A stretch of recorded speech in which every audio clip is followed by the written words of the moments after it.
Every single day that we wake up, we have been gifted the opportunity of choice. You can choose to be happy or you can choose to be sad. I don't care what your situation is. You should never allow your situation to define who you are as a person. The outside is the physical manifestation of what goes on inside the brain. Things do not just happen. No one just rear-ends your car. You don't just become broke. Broke is a mindset. Things don't just happen. Your pocketbook is not just below balance or on zero. You're not just overweight, just by chance you're just overweight. Things don't just happen. Your words can trip you. What you say can cause you to stumble.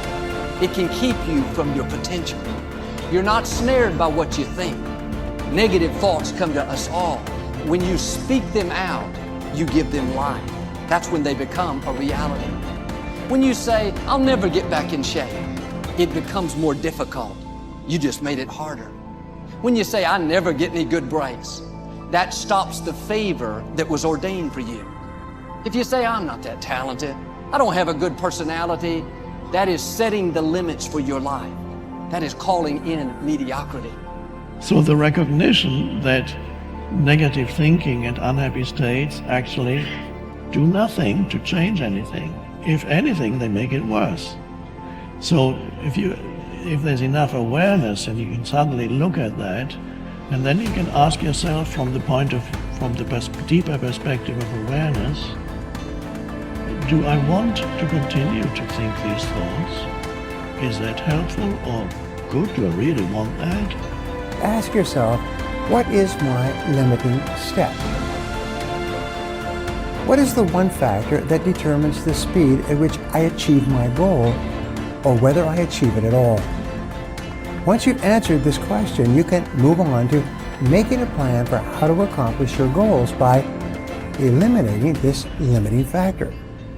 Your ability to identify your limiting step is one of the best demonstrations of your intelligence, and your capacity to eliminate this limiting step is one of the best demonstrations of your overall competence in achieving anything you want.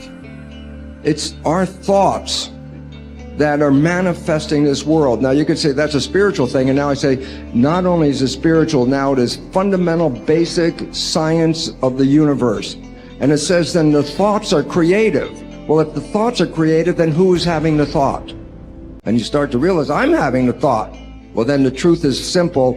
As Richard Conn Henry said, you are creating this world with your mental activity and your spirituality combined. And then all of a sudden it says, well, then if I'm creating the world, then my original belief that when things didn't go right, I was a victim. The universe wasn't supporting me. You know, it's like, oh, I try so hard and the universe is not giving me things. It turns 180 degrees around. And it basically says this: we are creating this world. And then I say your mind is creating this world. Although you cannot change conditions or circumstance, you don't have to let them control you. We can't control what's going on outside, but we can control what's going on inside. You know, and unfortunately, I don't think many of us have been raised to really understand that. And it's a lack of understanding that's causing all our problems. We are the only creature on the planet that's totally disoriented in our environment. All the little squirrels, the birds, all the animals are completely at home in their environment. They blend in. You and I are totally disoriented in our environment. We've been given the mental faculties to create our own environment. However, we go right through school and we've never learned that. We have higher faculties, and the average person has no knowledge of how to operate with them, how to develop them. We have perception, the will, reason, imagination, memory, and intuition. Now, those mental faculties, they're not just words, they're actually mental faculties that we can use to take control over our world and to create the environment that we want. But unfortunately, we grow up, we don't know that. We've been raised to live through by what we see, hear, smell, taste, and touch, our physical senses. And we've been raised to be controlled by what's going on outside. As little kids, will you listen to what I'm telling you? Will you look at this? And so it's all outside. We get our report card, and that tells us what kind of student we are. But it really tells us where our mind was at for a few minutes 3 weeks ago. Got nothing to do with who we are. So I think we're raised in ignorance, actually. There's a very small percentage of the population that have a reasonably clear understanding of who they are and what they're capable of doing, but the ones that do are in the minority. People think that the purpose of memory is to remember the past, and that's not the purpose of memory. The purpose of memory is to extract out from the past lessons to structure the future, and that's the purpose of personal memory. And so you're done with a memory when you've extracted out the information that you can use to guide yourself properly in the future. So if you have a traumatic memory, for example, that's really obsessing you, if you analyze that memory to the point where you figured out how you put yourself at risk and you can determine how you might avoid that in the future, then the emotion associated with that goes away. So memory has a very pragmatic function. And cultural memory is the same thing, is that we need to extract out stories from our past that structure our future. And we need that because, well, first of all, if you don't have a purpose, let's say, it isn't that your life becomes neutral in a meaningless sense. It's that your life becomes characterized by unbearable suffering, because the baseline condition of life is something like unbearable suffering. And what you have to set against that is a noble and worthwhile purpose. And hopefully your determination of that purpose is buttressed to some degree by the wisdom of the past, because you can't conjure something like that up on your own. And if you provide people with nobility of purpose, then they can tolerate the suffering of existence without becoming entirely corrupted by it. And cultures that don't do that, it isn't even so much that they die, it's that cultures that don't do that are dead. They're done. They don't have a story anymore. They don't have a call to adventure. And then everyone suffers stupidly as a consequence. It's a very bad thing. So Churchill made the same observation that many of the great psychologists and philosophers made in the early part of the 20th century. It's like, bring the story forward and propagate it and make it the most noble possible story.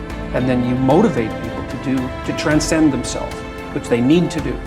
So yes, he's exactly right in his diagnosis. In order for us to become abundant, we have to overcome the old personality. And that's 95% of who we are, right? Yes. So then, the side effect of the beginning of this process is a lot of discomfort. It is a lot of discomfort because you're stepping outside the known into the unknown, and now you can't predict. It's scary. No, it's you'd rather hold on to your lack. The pain, the and suffering. Rather tell the story of that. At least it makes you feel something that's familiar. Mm-hmm. When you step outside and you're saying, I'm not going to complain about money any longer. I'm not going to complain about I don't have any. I'm not going to judge other people who do. I'm not going to say I can. I'm not worthy. It's never going to work. All those things got to go. I'm not going to feel lack. I'm not going to feel unworthy. I'm not going to feel separation. I'm not going to feel resentment. These are the things that are keeping my reality the same.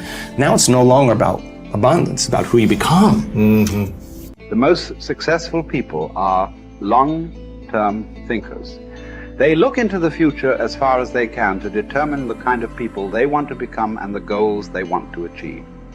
They then come back to the present and determine the things that they will have to do or not do to achieve their desired futures. This practice of long-term thinking applies to work, career, marriage, relationships, money, and personal conduct. Successful people make sure that everything they do in the short term is consistent with where they want to end up in the long term. They practice self-discipline at all times. You see this willingness to sacrifice in people who spend many hours and even years preparing, studying, and upgrading their skills to make themselves more valuable, so that they can have a better life in the future, rather than spending most of their time socializing and having fun in the present. Your ability to think, plan, and work hard in the short term, and to discipline yourself to do what is right and necessary before you do what is fun and easy, is the key to creating a wonderful future for yourself. Your ability to think long term is a developed skill. As you get better at it, you become more able to predict with increasing accuracy. what is likely to happen to you in the future as the result of your actions in the present. This is a quality of the superior thinker. The common denominator of success was that successful people make a habit of doing the things that unsuccessful people don't like to do. And what were these things? It turned out that the things that successful people don't like to do are the same things that failures don't like to do either.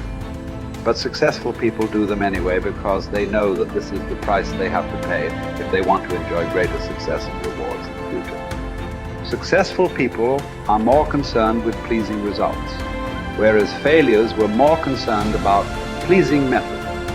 Successful, happy people were more concerned with the positive, long-term consequences of their behaviors, whereas unsuccessful people were more concerned with personal enjoyment and immediate gratification. The top people were those who were more concerned with activities that were goal-achieving, whereas average people were more concerned with activities that were tension-relieving